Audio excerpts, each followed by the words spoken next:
Hello for part 2 of the spiritual life, or the program Exploring Spirituality, Searching for God. And right now I'd like to talk about self, yourself, or myself, self. Who am I? Or what am I?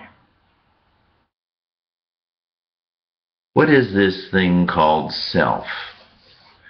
Well, the self, I am a composite, or as I said, a unity of spirit and materiality.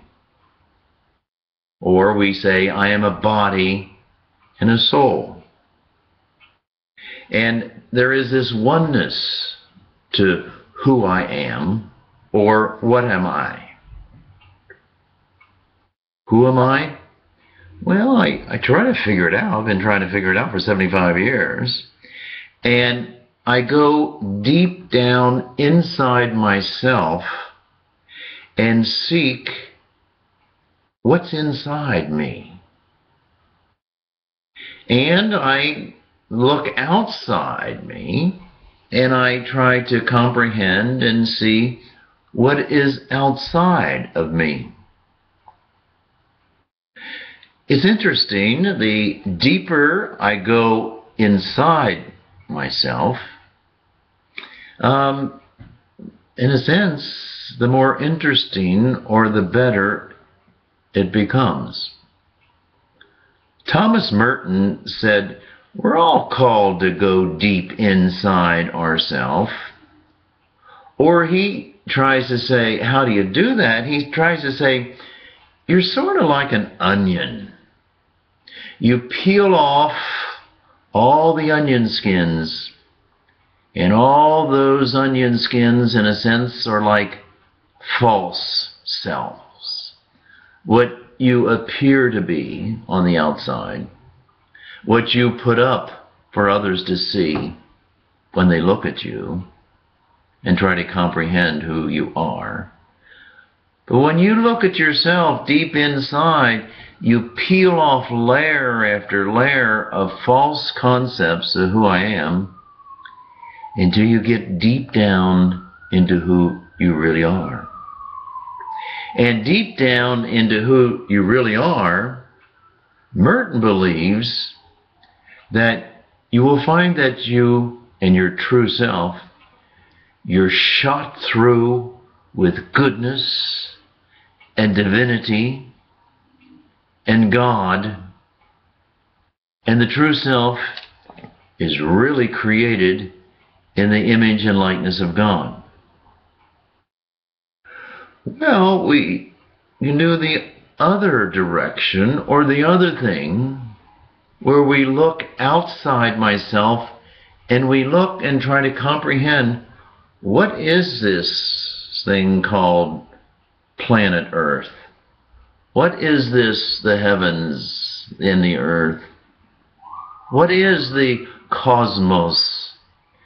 And it seems to just keep going outside of self into, it seems like, infinity.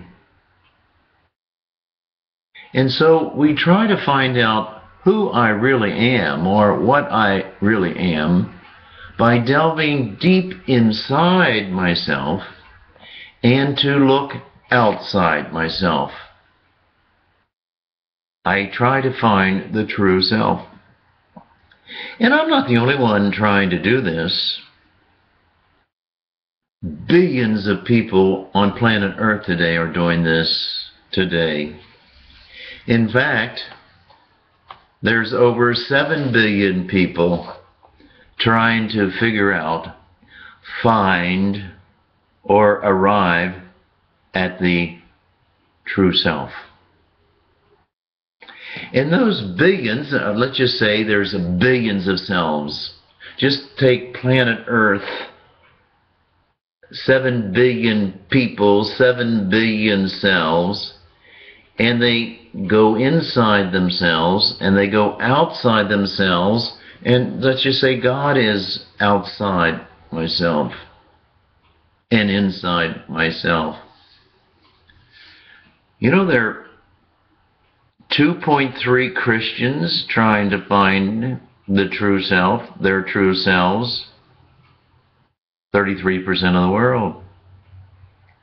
There's over a billion and a half Muslims trying to find themselves and God or spirituality or something outside themselves. The Hindus are looking to how the self fits in with the creation or with the world or the universe. And the Buddhists, 7%. You get these 33% of Christians, 23% of the world of Muslims, 15% Hindus, 7% Buddhists. You get 78% of the world are looking for God, are looking for their true self, are looking for spirituality, or looking for the other.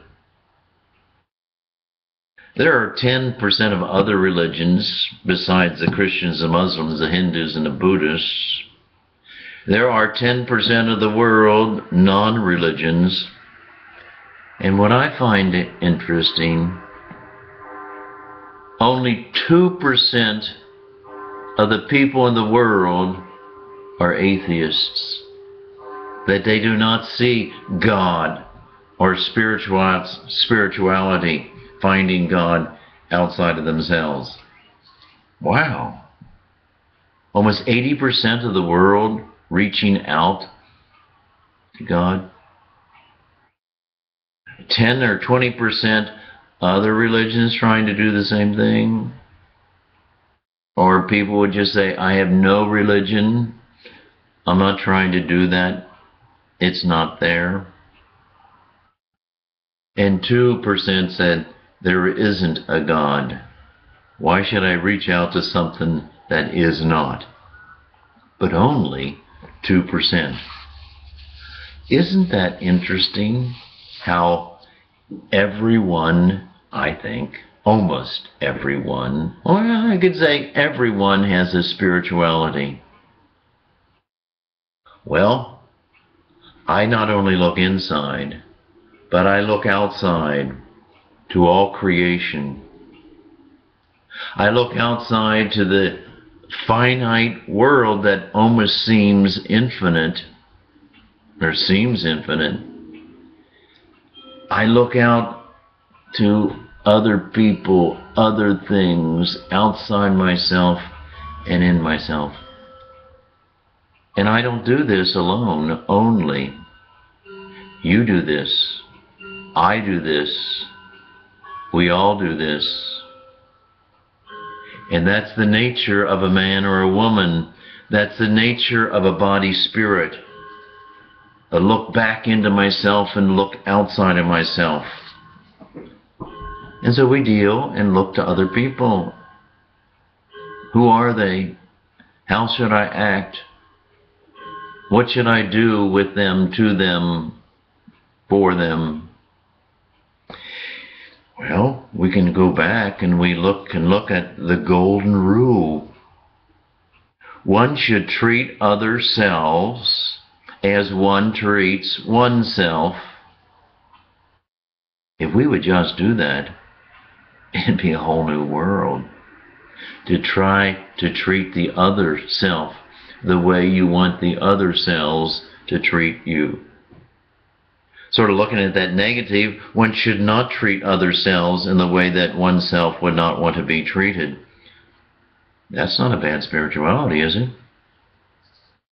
If it would be reciprocal, it would be two-way relationships with the other self or the other selves and me and I with the other selves. It would be an unbelievably better world.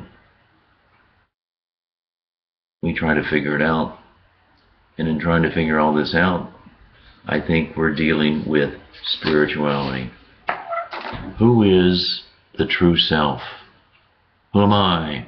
What am I? Who are the other selves? And what do they mean? When you're doing that, you are doing a spirituality. That concludes Self and Others, Part 2.